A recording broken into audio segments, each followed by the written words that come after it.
जय हिंद, जय भारत, जय हिंदुस्तान। स्वागत है आपका नापाक में, जहां हम पाकिस्तान की हर साजिश को ध्वस्त करते हैं, उसको उसी की जबान में जवाब देते हैं और दुनिया को दिखाते हैं कि भारत अब किसी के इशारे पर नहीं, अपने संकल्प पर चलता है।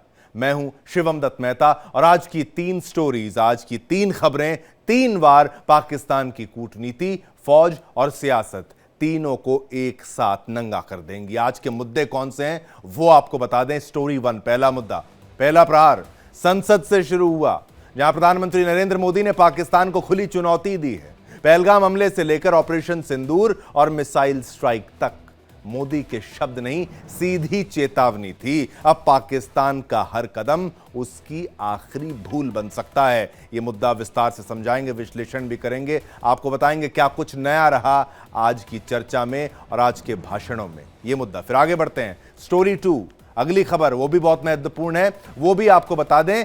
दूसरा वार भी आपके लिए जानना बेहद जरूरी है। स्टोरी 1 तो हमने आपको बताई, दूसरा वार में ऑपरेशन महादेव का हम यहां पर जो है वो जिक्र करेंगे, जब भारतीय जवानों ने लिडवास में छिपे हुए 3 खूंखार आतंकियों को मौत की नींद सुला दिया। पाकिस्तान बौखलाया और देखिए झूठ की थाली परोस दी। मारे गए आतंकियों को मासूम नागरिक बताकर आईएसआई फिर से दुनिया को गुमराह करने में जुट गया। स्टोरी 2 भी आपको बताएंगे, स्टोरी 3 भी आपको बताएंगे और वो तीसरा विस्फोट होगा पाकिस्तान की सियासत में, जहां सुप्रीम कोर्ट की अवमानना के आरोप में, आप देखिए स्टोरी 2 भी आपको, स्टोरी 3 पर भी आते हैं। कोर्ट की अवमानना के आरोप में पूर्व चीफ जस्टिस जवाद ख्वाजा ने प्रधानमंत्री शहबाज शरीफ को सीधे निशाने पर लिया है। सवाल उठ रहा है क्या पाकिस्तान की अदालत एक बार फिर सियासत को पलट देगी? तो ये 3 मुद्दे आपके साथ साझा करेंगे।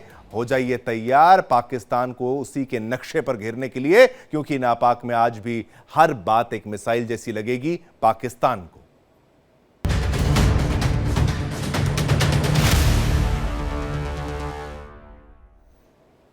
ऑपरेशन सिंदूर पर पीएम मोदी ने बड़ा खुलासा किया है। आज पाकिस्तान के हुक्मरान से लेकर आवाम तक पीएम मोदी के ऐलान से थर थर कांप रहे होंगे, क्योंकि ऑपरेशन सिंदूर खत्म नहीं हुआ, अभी जारी है। पीएम मोदी ने संसद में साफ शब्दों में कहा कि दुनिया के किसी भी नेता ने भारत को ऑपरेशन सिंदूर रोकने के लिए नहीं कहा। उन्होंने कहा कि पाकिस्तान डीजीएमओ ने ऑपरेशन सिंदूर के बाद युद्ध विराम की गुहार लगाई और कहा कि बस करो, बहुत मारा है। पीएम मोदी ने कहा कि हमारी सेना ने पाकिस्तान को चंद मिनटों में हिलाकर रख दिया है। उन्होंने यह भी कहा, यह भी दोहराया कि भारत का लक्ष्य साफ था, आतंक के अड्डों को नष्ट करना, और वो लक्ष्य पूरी तरह हासिल कर लिया गया है। पाकिस्तान के शहबाज शरीफ ने स्वीकार किया कि जब भारत ने ऑपरेशन सिंदूर के तहत सटीक हमले किए, वो देखिए क्या हो रहा था। और पाकिस्तान में यह सवाल उठ रहा है कि बिना किसी कैबिनेट मीटिंग या सलाह के पीएम ने सीजफायर के लिए कैसे हां कर दी, और अगर हामी भरी तो फिर अगले कई घंटे तक पाकिस्तान के एयरबेस पर हमले कैसे होते रहे। पीएम मोदी ने पाकिस्तानी पीएम शहबाज शरीफ की देखिए नकल को उतारकर पाकिस्तान की धज्जियां उड़ा दी। हमारी ये रिपोर्ट देखिए।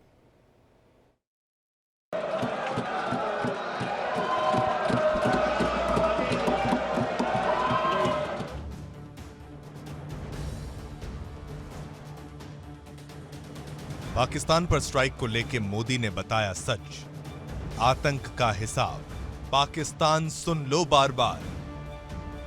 22 मिनट में 22 अप्रैल का बदला। संसद में गरजे मोदी, कांपा पाकिस्तान। प्रधानमंत्री मोदी ने लोकसभा में पाकिस्तान की बखियां उधेड़ दी। पीएम मोदी ने पाकिस्तान को जबरदस्त तरीके से धो डाला, चाहे बात पहलगाम हमले की हो, चाहे ऑपरेशन सिंदूर और चाहे हवाई हमले की हो। पीएम मोदी ने हर नापाक हरकत पर पाकिस्तान की धज्जियां उड़ा दी।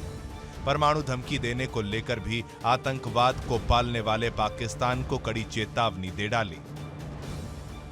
अब पीएम मोदी की ललकार पर ही पाकिस्तान की हवा टाइट हो रही है।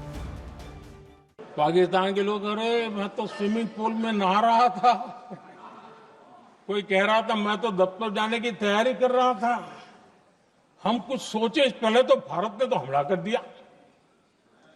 ये पाकिस्तान के लोगों के बयान है और देश ने देखे हैं। स्विमिंग पूल में नहा रहा था।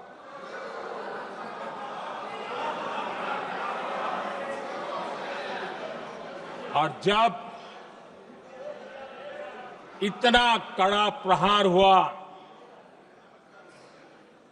पाकिस्तान ने कभी सोचा तक नहीं था, तब जाकर के पाकिस्तान ने फोन करके डीजीएमओ के सामने फोन करके गुहार लगाई, बस करो, बहुत मारा, अब ज्यादा मार झेलने की ताकत नहीं है। पीएम मोदी बोल रहे थे, नापाक पाकिस्तान सुन रहा था। मोदी की पाकिस्तान को सीधी चेतावनी। पीएम मोदी ने दो टूक में साफ कर दिया है, हर आतंकी हमले की पाकिस्तान को भारी कीमत चुकानी पड़ेगी। पहलगाम आतंकी हमले के बाद भारत ने ऑपरेशन सिंदूर चलाकर न सिर्फ पड़ोसी दुश्मन मुल्क पाकिस्तान का घमंड चूर चूर किया, आज पीएम मोदी के शब्द सुन पूरा पाकिस्तान थर थर कांप रहा होगा। पीएम मोदी के इस एक्शन से पाकिस्तान में खलबली मच गई। भारत की सेना ने पाकिस्तान की सेना को चंद मिनटों में बता दिया कि हमारा ये लक्ष्य था, हमने ये लक्ष्य पूरा कर दिया है, ताकि उनको पता चले और हमें भी पता चले कि उनके दिल दिमाग में क्या चलता है। पाकिस्तान में समझदारी होती तो आतंकियों के साथ खुलेआम खड़े रहने की गलती न करता। उसने निर्लज्ज होकर के आतंकवादियों के साथ खड़े रहने का फैसला किया, तो भारत की सेना ने सालों तक याद रह जाए ऐसा करारा जवाब दे करके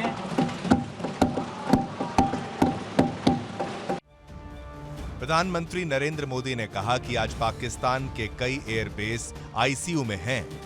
पीएम मोदी ने कहा कि दुनिया ने मेक इन इंडिया की ताकत देखी है, भारत में बने हथियारों ने पाकिस्तान की पोल खोल दी। पीएम मोदी ने लोकसभा में अपने संबोधन में कहा कि आज पूरी दुनिया हमारे एयर डिफेंस सिस्टम की ताकत के आगे नतमस्तक है। उन्होंने बताया कि पाकिस्तान ने कुछ ही मिनटों में हजारों मिसाइल और ड्रोन छोड़े, लेकिन हमारी एयर डिफेंस ने सभी को हवा में ही खत्म कर दिया। पाकिस्तान ने भारत पर 1000 मिसाइलों और ड्रोन से हमला करने की नापाक कोशिश की, लेकिन भारतीय सेना ने पाकिस्तान की हर चाल को नाकाम कर दिया। हमारे एयर डिफेंस सिस्टम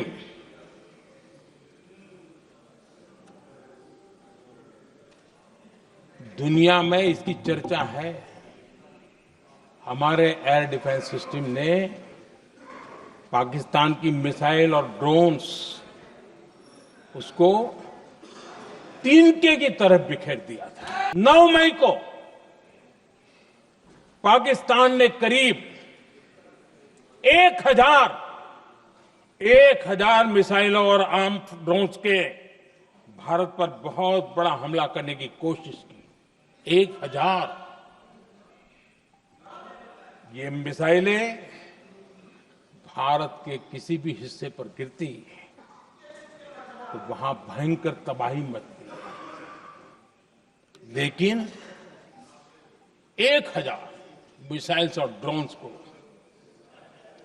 भारत ने आसमान में ही चूर चूर कर दिया।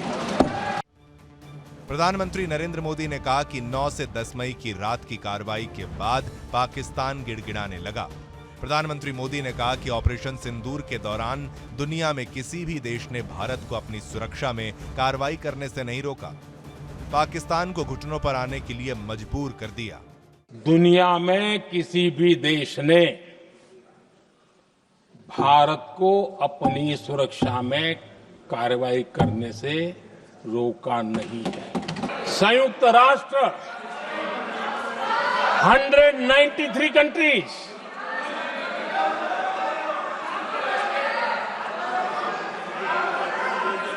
सिर्फ 3 देश 193 कंट्री में सिर्फ 3 देश ऑपरेशन सिंदूर के दौरान पाकिस्तान के समर्थन में बयान दिया था। ओनली 3 कंट्रीज, क्वाड हो, ब्रिक्स हो, फ्रांस, रूस, जर्मनी, कोई भी देश का नाम ले लीजिए, तमाम देश दुनिया भर से भारत को समर्थन मिला है। पहलगाम हमले के बाद पहले दिन से आतंकियों का सफाया हमारा लक्ष्य था। हमारा लक्ष्य आतंकवाद, आतंकी ठिकाने और आतंकियों के आका थे। पाकिस्तान बेशर्म होकर आतंकियों के साथ खड़ा रहा। हमारी मिसाइलों ने पाकिस्तान के हर कोने में प्रहार किया। प्रधानमंत्री ने ट्रंप के सीजफायर वाले दावे पर भी जवाब दिया। पीएम मोदी ने कहा कि दुनिया के किसी भी नेता ने सीजफायर के लिए नहीं कहा। प्रधानमंत्री मोदी ने कहा कि पाकिस्तान के गिड़गिड़ाने पर ही भारत ने युद्ध विराम स्वीकार किया। नरेंद्र मोदी ने पाकिस्तान को क्लियर मैसेज दिया कि अगर पाकिस्तान आतंकवाद पर लगाम नहीं लगाता तो इस बार अंजाम और भी बुरा होगा, क्योंकि ऑपरेशन सिंदूर अभी खत्म नहीं हुआ है। पीएम मोदी के इस ऐलान को सुनने के बाद जनरल मुनीर और पाकिस्तानी फौज को नींद नहीं आएगी। Bureau report, India daily. आतंकियों के लिए अब काउंटडाउन शुरू हो चुका है। पहलगाम के निर्देशों का बदला अब ऑपरेशन महादेव बन चुका है। आतंक का काल देखिए, जिस दिन देश भर में भोलेनाथ के जयकारे गूंज रहे थे, उसी दिन घाटी में भारतीय सेना ने तीसरा नेत्र खोल दिया। 3 खूंखार आतंकी ढेर हुए, वही जो 96 दिन पहले 26 बेगुनाहों की जान ले चुके थे। सेना ने उन्हें वहीं जाकर खत्म किया जहां वो छिपे बैठे थे, जहां से वो मौत का तांडव रचते थे। और इस ऑपरेशन को नाम दिया गया महादेव, क्योंकि ये सिर्फ एक कार्रवाई नहीं, न्याय था। वो न्याय जो आतंकियों के आकाओं को नींद नहीं आने देगा अब। लेकिन पाकिस्तान फिर वही पुराना राग अलाप रहा है। मासूम थे, निर्दोष थे, तो सवाल है AK-47 लिए आतंकी मासूम है क्या? सैटेलाइट फोन के साथ घूमते आतंकी निर्दोष हैं क्या? यह ऑपरेशन महादेव सिर्फ आतंक का खात्मा नहीं, पाकिस्तान की झूठी थ्योरी का भी वध है।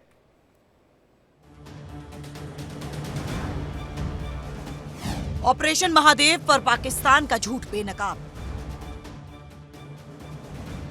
मारे गए आतंकियों को बताया मासूम पाकिस्तानी।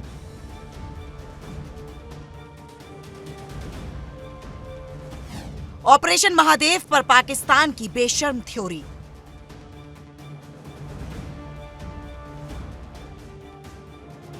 आतंक का काल ऑपरेशन महादेव। देश भर में भगवान शिव के दर्शन के लिए मंदिरों में भक्तों की भीड़ उमड़ी हुई है, लेकिन जम्मू कश्मीर में इस खास दिन पर भारतीय सेना ने एक अलग ही तीसरा नेत्र खोल दिया। ऑपरेशन महादेव के तहत श्रीनगर के लिडवास इलाके में 3 आतंकियों को मार गिराया गया, जो पहलगाम हमले के गुनहगार हैं। ये ऑपरेशन 22 अप्रैल 2025 को पहलगाम में हुए खूनी खेल के 96 दिन बाद चला, जिसमें 26 बेकसूर पर्यटकों की जान चली गई थी।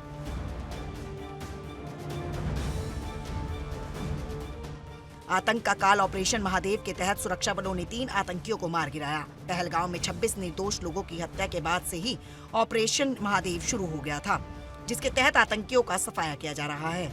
आइए जानते हैं कि सेना ने ऑपरेशन महाकाल का नाम कैसे रखा और इसके पीछे का मकसद आखिर क्या है।